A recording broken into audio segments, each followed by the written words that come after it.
Muchísimas gracias, Cristian del Campo, por estar con nosotros aquí en el estudio. Bienvenido, buenos días. Muchas gracias por la invitación, Juan Manuel, Connie. Muy buenos días. Vamos a tener tiempo de tener una buena y larga conversación, mi querida Connie. Cristian del Campo, es difícil ordenar la conversación, porque esto ha tenido muchos hitos, pero ayúdanos a construir un poco cuál ha sido el proceso, porque nosotros hemos conversado en varias oportunidades, conversamos cuando la Compañía de Jesús estaba muy lejos de entrar en este debate, o de protagonizarlo más bien, ni siquiera entrarlo, porque siempre han estado presentes desde el punto de vista de las ideas y de las reacciones, pero no eran protagonistas sino hasta hace poco tiempo atrás. ¿Cómo es el proceso que se vive al interior de la compañía cuando se toma real conciencia de que hay un protagonismo, de que también están combinados a dar explicaciones, y más adelante todavía cuando se llega ya a este caso que los vuelca enteramente a levantar información y a colocar ustedes sobre la palestra pública la realidad y la profundidad del caso?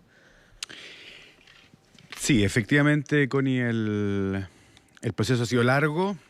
Yo diría que el primer momento más público para nosotros tiene que haber sido hace unos años atrás, cuando yo asumí como provincial, donde me tocó asumir una investigación previa contra el anterior provincial. Ahí hubo un primer momento que nos puso un poco en la palestra, pero bueno, se hizo el proceso, se llegó a ciertas conclusiones en ese momento. Y luego de eso vino un tiempo, digamos, de una relativa calma en estos casos, hasta la visita del Papa. Ese es un segundo hito a comienzo del año pasado. Y ahí no solo a nosotros, digamos, a toda la iglesia, sobre todo con la venida de Chicluna. A nosotros antes, junto post venida del Papa, nos reflotó el caso de Jaime Guzmán. Y todo el año 2008 fue un año muy complicado porque, evidentemente, muchas personas se animaron a partir de este ambiente de mayor confianza, de mayores garantías, y eso también nos pasó a nosotros, a Dios gracias, a pesar de lo doloroso. Sí. Y cuando pensábamos que el 2018 había sido el año más difícil para nosotros y que de alguna manera nos estábamos haciendo cargo de todo lo que nos había tocado enfrentar, aparece a comienzos de este año lo de Renato Poblete. Antes de entrar a lo de Renato Poblete, en el proceso previo, ustedes reconocen, porque uno ha conversado con varios, ¿verdad? Y yo sé que en la íntima ese reconocimiento se ha hecho, pero es distinto escucharlo de ti.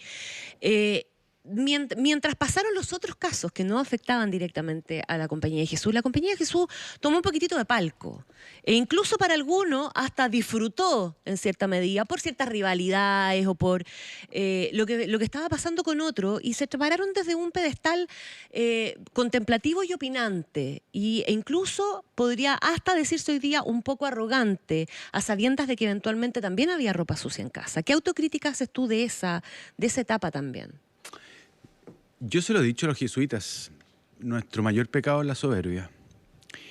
Y creo que en esto nosotros hemos sido soberbios durante mucho tiempo para apuntar a otros miembros de nuestra iglesia, sacerdotes, de otras congregaciones o del clero diocesano, o autoridades de la iglesia, y por lo tanto es algo que debemos asumir y de lo cual tenemos que pedir perdón también. Y creo, aunque cueste de alguna manera comprenderlo bien, pero creo que espiritualmente para nosotros esto es muy profundo, porque verdaderamente en la medida que tú seas una persona más soberbia o una institución más soberbia, menos posibilidades va a ser que realmente Dios entre en esa congregación. Cuando uno, paradójicamente, está más vulnerable, cuando está más humillado, cuando se siente más solo, más desamparado, cuando es más consciente de las propias miserias, es donde Dios entra verdaderamente, donde uno se puede aferrar y donde uno puede reconocer que lo bueno que hacemos no son por nuestras grandes virtudes, sino porque Dios hace milagros. Yo creo que ese reconocimiento nosotros tenemos que hacerlo, y me parece de justicia. Y por eso ayer, cuando yo di este, digamos, speech con las conclusiones, una de las cosas fue pedirle perdón también a la iglesia, al pueblo de Dios que conforma la iglesia. Propongo lo siguiente, porque esta es una conversación que no queremos apurar ni por mucho menos, queremos tomarla con tiempo. Vamos a la pausa y dediquemos el siguiente bloque a poder entender un poquitito mejor cómo fue ese proceso, cómo fue la investigación. ¿Qué pasa cuando entra Marcela Aranda en el ruedo, verdad? Pero además, a partir de aquí, cuál es el futuro de la Compañía de Jesús, porque sabemos que parte está en manos hoy día del Ministerio Público, va a quedar en manos del Ministerio Público, pero ahí hay varios elementos que nos parecen interesantes de poder conversarlo, así que lo hacemos con tiempo. Les propongo la pausa, estamos de vuelta de inmediato, 8:27. Breve pausa y volvemos con el análisis informado en ¿Quién lo diría? Por Infinita. 8:30 de la mañana, Cristian del Campo, provincial de la Compañía de Jesús. Ayer das una conferencia de prensa de un poco más de media hora, donde leías además este documento de 10 páginas, documento que todo esto es muy clarificador, está disponible en infinita.cl para quienes quieran revisarlo también. De todas las conclusiones a las que arribó la investigación, ¿cuál dirías tú que es la que más le pega a la Compañía de Jesús? Yo creo que hay tres conclusiones que son muy macizas en el fondo. La primera es que un jesuita cometió estos abusos y que son abusos graves y sistemáticos. Eso es lo primero. Que alguien que pertenece a nuestra congregación haya podido hacer eso ya en sí mismo es un drama que es inimaginable. A pesar de que hemos estado los últimos años conociendo montones de casos de sacerdotes y cosas así, uno siempre parte desde no poder creer esto. Eso es lo primero. Lo segundo es que nosotros, así como laicos también, compañeros de trabajo, personas de otros entornos, tuvieron algún tipo de información, a veces parcial, a veces por terceros, a veces a modo de rumor. Y yo creo que fuera por la cultura general en que uno no le creía más bien a las personas que decían eso, o tendíamos a minimizar, o vivíamos en una cultura donde, bueno, una cultura inequitativa en términos de género, donde, bueno, si el hombre hacía ese tipo de cosas con alguna mujer, bueno, se minimizaba de alguna manera, o se le daba la connotación, bueno, sí, le he picado la araña, ese tipo de cuestiones. Frescolín, se le pasa un poco la mano, ese tipo de cosas. Esas cosas se naturalizaron y eso no solo culturalmente, sino también dentro de nuestra organización, dentro de nuestra congregación. Y que en ese sentido no se siguieron los canales. Porque si yo recibo una información compleja, una información preocupante, lo que tengo que hacer, como dice San Ignacio, que dicho sea de paso, hoy es el día de San Ignacio, hablar con quien puede poner solución. No dedicarse al rumor, a quedarse ahí, sino hablar, en este caso, con el superior. Y perdona, y lo último es que no solo son responsabilidades individuales de aquel que tuvo algo de información y no fue capaz de llevarlo, sino que también como organización nosotros no tuvimos, por ejemplo, los controles, las supervisiones necesarias para que esta persona no manejara la cantidad de dinero que manejó, que fue un facilitador de los abusos. Ya vamos a hablar de la plata en un momento más, porque eso definitivamente se transformó, como bien dices tú, en un facilitador. En una de las partes del informe que tú entregabas ayer, decías que algunos jesuitas habrían recibido algún tipo de información, la mayoría consistente en rumores o comentarios de terceros, lo que implicaría una responsabilidad ética en su actuar. ¿A qué se refieren con eso exactamente? Bueno, lo primero que se refiere... Todo eso que estoy diciendo yo es del informe de Waldo Baum. No es una conclusión mía. Del penalista. Ya vamos a hablar cómo llegan al abogado penalista. Es una conclusión del informe. ¿Por qué? Porque una de las cosas yo te diría que el informe tiene dos encargos fundamentales. Lo primero es esclarecer los hechos por los cuales Renato Poblete es acusado. Y segundo, esclarecer también cuáles son las responsabilidades de la compañía. Y en ese sentido, preguntarse y poder pronunciarse respecto a si existe o no encubrimiento.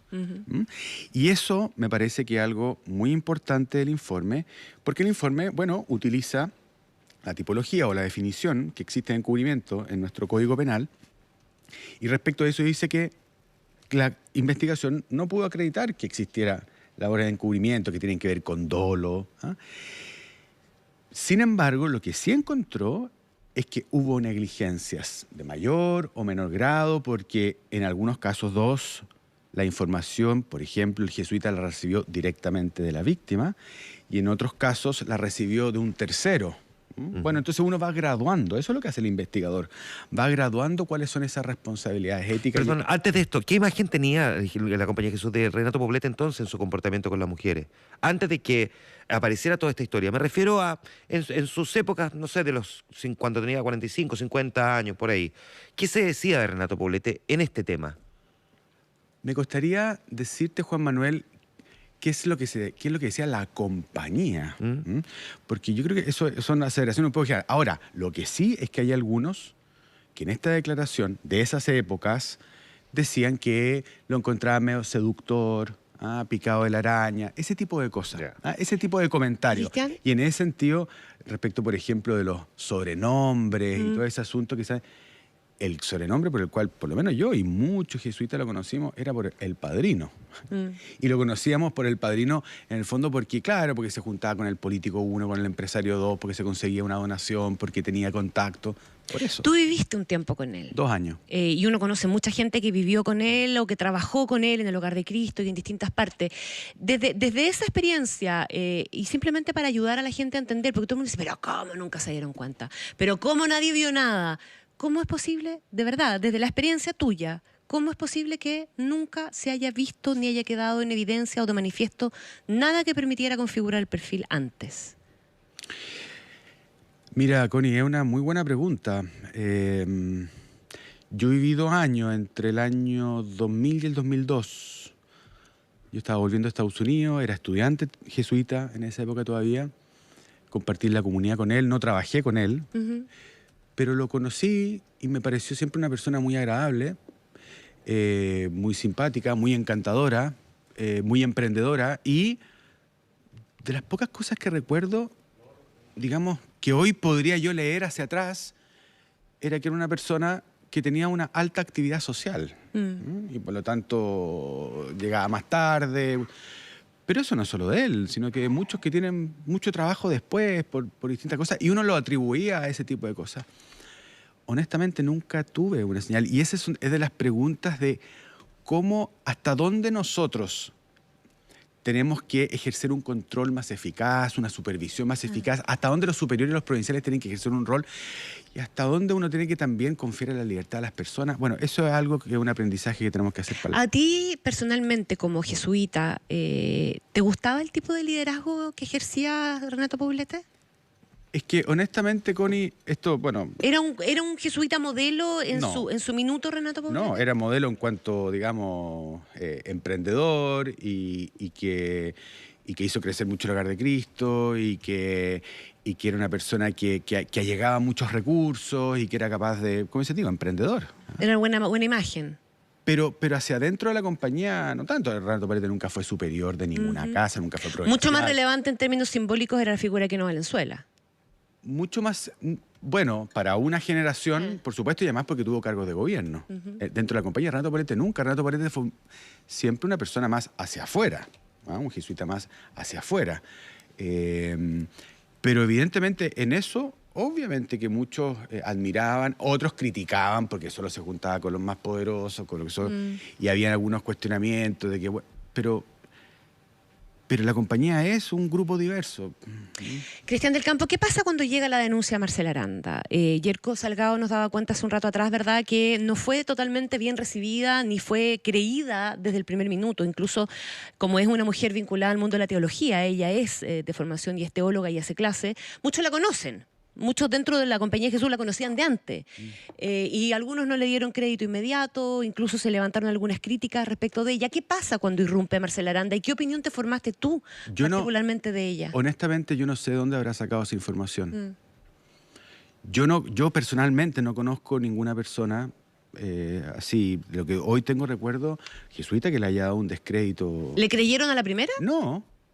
También, evidentemente, por las cosas que Marcela declaró en su momento, evidente que hay un primer momento de incredulidad, pero no respecto de ella, sino respecto también que uno se está confrontando con la figura de la persona que está siendo acusada.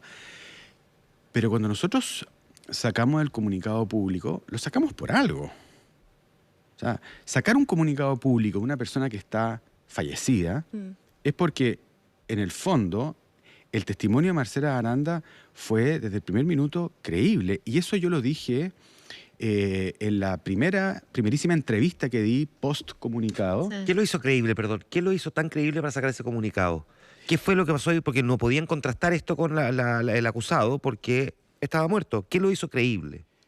Ella presentó un relato largo ante la comisión de escucha de la conferencia episcopal. Que fue la que en el fondo se establece con la llegada de Chisluna, que en el fondo Exactamente, es la le da, continuación, exactamente. claro, él le da harta visibilidad a esta comisión. Exactamente. Y esa declaración por escrito es una declaración larga. Y en mi caso, lamentablemente, por la experiencia de haber leído muchas declaraciones, bueno, uno también es capaz de adquirir alguna experiencia para poder ver cuáles relatos son coherentes, cuáles relatos transmiten una verdad que habrá que investigar y que habrá que acreditar, lo que sea. Pero a mí me pareció desde un minuto inicial un relato creíble. Le mandaste también, perdona, solamente a propósito de la reacción que te preguntaba Juan Manuel, en su momento la sociedad se quejó mucho y tomó mucha distancia de la jerarquía de la Iglesia Católica en general, justamente por esa falta de reacción. ¿Quiso la compañía mandar un mensaje también y marcar una diferencia respecto de su forma de actuar y de reaccionar cuando hace las cosas como decide hacerlas, con tu comunicado en ese momento, con esta investigación a fondo? No, Connie. ¿No? Yo respeto mucho lo que han hecho otras congregaciones, lo que ha hecho la iglesia. Cada uno tiene su modo. A mí me parecía que con todo lo que ha pasado a nivel de iglesia y compañía, es el momento de ir aprendiendo. ¿Sí? O sea, hemos ido aprendiendo, hemos ido avanzando. Lo que hoy somos capaces de hacer era impensado hace unos años atrás. Si esto contribuye a que sigamos avanzando, bendito sea Dios. En esa misma lógica, ustedes toman contacto con este abogado penalista, Waldo Baum, que inicia este trabajo y que dura aproximadamente 6 meses. ¿Qué es lo que ustedes exactamente le encargan al abogado? Bueno, dos cosas fundamentales. La primera, esclarecer los hechos. De Marcela Aranda. Esclarecer los hechos de Marcela Aranda y todo lo que pueda aparecer post comunicado público, porque el objeto del comunicado público es, bueno, abrámosle las puertas, digamos, transmitamos esta información porque eso ayuda mucho a las víctimas. Cuando una víctima que no quiere, por las razones que sean, conoce de alguien que ya se atrevió y conoce la información que oficialmente en este caso la congregación entrega con quién va a ser el que lleva la investigación, bueno, eso también anima a mucha gente y eso fue lo que ocurrió. Entonces, lo primero es esclarecer los hechos sobre Marcela Aranda y quién pudiera aparecer posteriormente como denunciante o víctima. Y segundo, esclarecer la responsabilidad de la Compañía de Jesús al respecto. Y yo creo que eso lo cumplió muy bien. Y lo tercero, que no es un encargo, sino que eso fue el acuerdo desde el día 1, es que esto iba a ser con absoluta autonomía. Uh-huh. Y que nos parecía que era tan importante no solo quedarnos en el esclarecimiento de los hechos personales de Renato Poblete, sino mirar las responsabilidades institucionales, las dinámicas para que nosotros aprendamos, es que pusimos este consejo asesor, donde hay profesionales como una psicóloga experta en víctimas, un psicólogo organizacional y una canonista. Ahora, ustedes empiezan esta investigación y conforme conocen ya, me imagino, las conclusiones que son prácticamente las que tú resumes en el comunicado del día de ayer. Entiendo que el informe tiene más de 400 páginas. ¿Está disponible todos estos informes para que lo lea cualquiera? No. ¿Es solamente el informe para el Ministerio Público? No, nosotros vamos a entregar un resumen ejecutivo al Ministerio Público, o sea, un resumen ejecutivo hecho por el mismo investigador, Ajá. ¿ya? Y también un resumen ejecutivo que le entregaremos a las víctimas. Perfecto. Perdón, ese resumen ejecutivo, ¿por qué al Ministerio Público es un resumen ejecutivo? Porque nuestro compromiso primero y más importante, y que vamos a honrar a cualquier costo, digamos así, es la confidencialidad de las víctimas. Y Bajo ninguna circunstancia en que la justicia les exija develar quiénes son.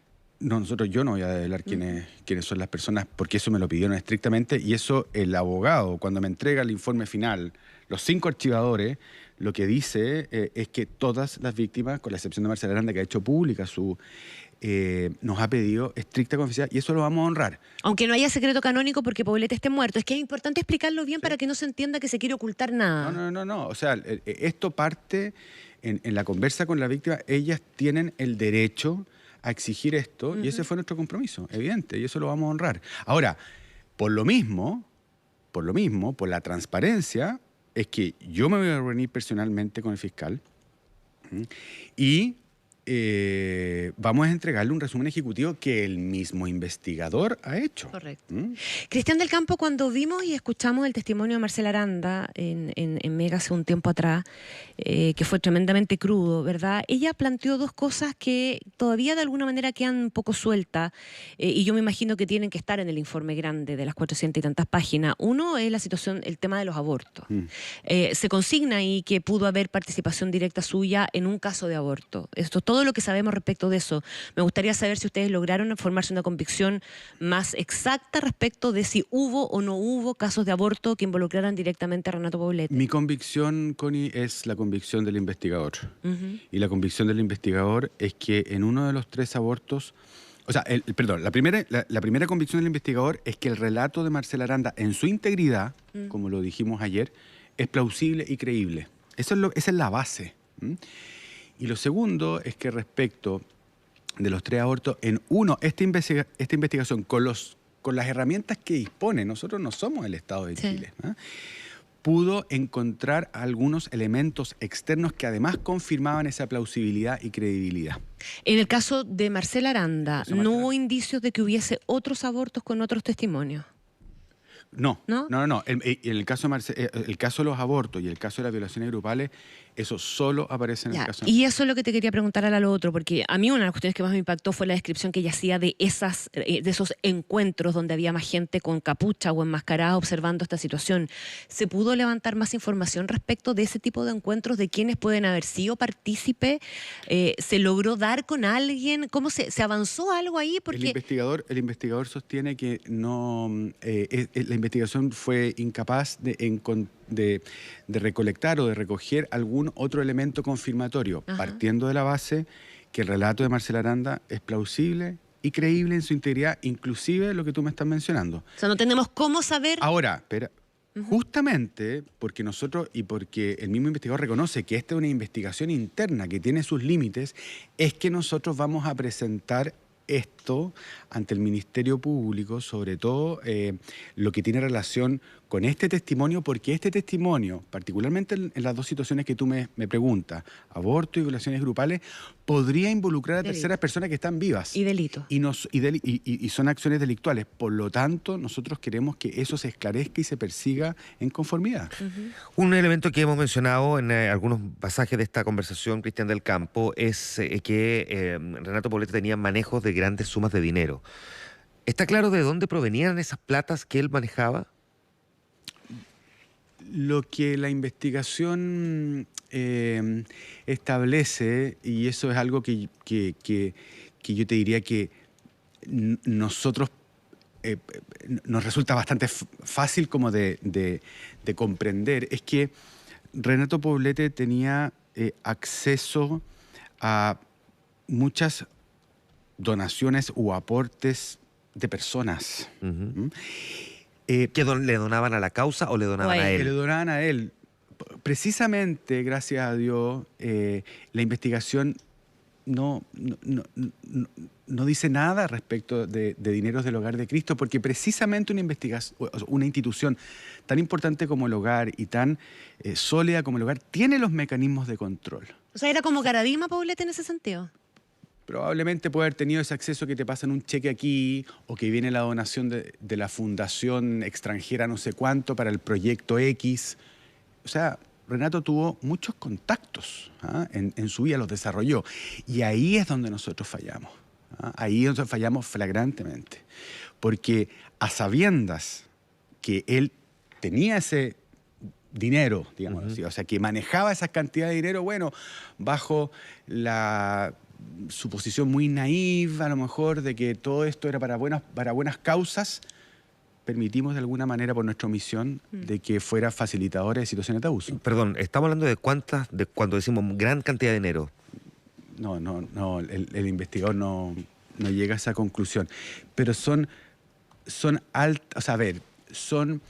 altas cantidades de dinero, Juan Manuel, que cuando tú las sumas, te da pongámoslo así, un patrimonio del cual tú dispones, que te permite hacer acciones puntuales que... ¿Sobre qué acciones, perdón, debió haber sospechado la compañía? Es que eso para nosotros... Me refiero a que en esta doble vía y en estas relaciones que él establecía con algunas mujeres vulnerables, bastaba que él tuviera la capacidad, por ejemplo, de pagar ciertos estudios o aportar a la familia.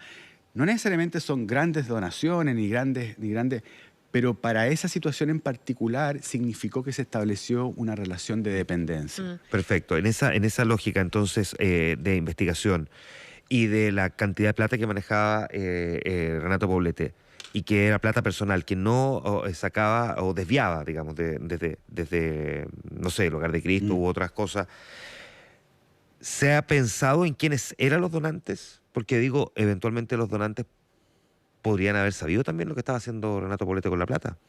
Porque me imagino que más de alguien que dona pregunta ¿para dónde va la plata? Bueno, la investigación no dice nada al respecto, Juan Manuel. ¿Ah? Ya. Y me parece legítimo lo que tú dices, que esa pregunta pueda quedar. Y probablemente, la verdad que no me cabe ninguna duda, que algunas personas que le donaron, por la noticia que hemos dicho hoy, que dijimos ayer, evidentemente deben estar no solo furiosas, sino que también muy desilusionadas de la confianza que fue traicionada. Cristian del Campo, en las líneas finales del informe de la presentación que se hizo ayer, se habla de las cosas que se vienen para la Compañía de Jesús a partir de esto. Reestructuraciones, un rol activo de la universidad, eventualmente también, ¿verdad?, repensando, replanteando, generando protocolo, etcétera, etcétera. Pero también se viene un cambio en el gobierno. ¿Cuándo deja usted de ser provincial? Muy pronto. Y ya, y con esta, y parte importante me imagino es irse con esto check, con esta misión cumplida y dejar andando qué proceso. Mira, yo creo, Connie, que a mí me ha tocado lo que me ha tocado nomás, como a muchos nos toca en la vida realmente enfrentar situaciones muy complejas. A mí me tocó un periodo muy complejo de tener que gestionar casos muy difíciles de abuso. Yo creo que hoy como compañía hemos puesto ciertos cimientos de modos de proceder más transparente, más riguroso, más independiente, etcétera, etcétera. Por lo tanto, lo que yo creo es que quien venga tendrá que iniciar una segunda fase.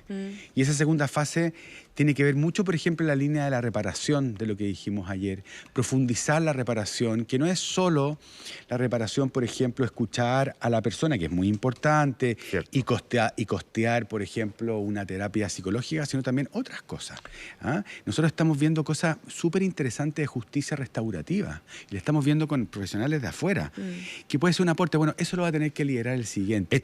Y lo último, perdona. Y yo creo que también, obviamente, que va a tener que liderar un proceso de sanación interna nuestra. Porque te tocó a ti el caso de Leonel Ibacache, el caso de Jaime Guzmán, el mismo caso de Renato Poblete, el caso de Eugenio Valenzuela. O sea, son 6 años, ¿no? Total. 6 años. Yo entendía que era... 6 años y un día. 6 años y un día. Sí, porque entendía que los 31 de julio, San Ignacio de Loyola era cuando se predecía generar el cambio provincial, ¿o no? No, yo asumí un 30 de septiembre. Ya, o sea, pero ¿cuántas semanas nos quedan? Poca. Poca, ya, un par de semanas. ¿Qué está pensando Cristian del Campo después de ser provincial? Tomarme un tiempo de descanso. ¿Sí? Yo también necesito, creo, un tiempo de distancia, dejarle evidentemente al nuevo provincial. ¿Está nombrado el nuevo provincial ya? Sí. ¿Se conoce internamente el nombre? Se conoce, no, yo solamente conozco el nombre. Ya, pero, y también hacer un proceso de reconstitución más personal, porque esto obviamente que tiene costos personales también a niveles emocionales, psicológicos. pero un tiempo, tomarse un tiempo y distancia. ¿De qué fin no de país año? África como Felipe Herri. No. De aquí a fin de año, descansar, tomar distancia, dejar que el nuevo provincial pueda tomar nuevas decisiones y después ponerme a su disposición. ¿Te cuestionaste en algún momento ser sacerdote a partir de todo esto? No, Connie. ¿No? No. Es una vocación maravillosa. Lo que pasa es que nos ha tocado vivir una cuestión tremenda y esto nos va a cambiar hacia el futuro como la gente nos va a percibir también. en muchos sentidos eso es doloroso y en otro sentido va a ser muy sanador y muy liberador, que no nos crean personas intocables, más allá, más cerca de Dios, como la gente nos dice, no, hombres de carne y hueso, que tenemos una serie de pecados, de errores y que hemos cometido delitos también. Mientras Renato Poblete va a seguir siendo jesuita. Bueno, él falleció, Sí, pero va a seguir siendo jesuita, Connie, porque es parte de nuestra historia y nuestra historia hay que asumirla con sus luces y sus sombras. Cristian del Campo, provincial de la Compañía de Jesús, en extenso diálogo esta mañana con nosotros aquí en Radio Infinita y también en Mega Plus. Muchísimas gracias, Cristian del Campo, por la sinceridad y por habernos dado el tiempo, además de estar esta mañana con nosotros. Encantado de Muchas hacerlo. gracias. Muchas gracias a usted. Que esté muy bien. 8:55. Breve pausa.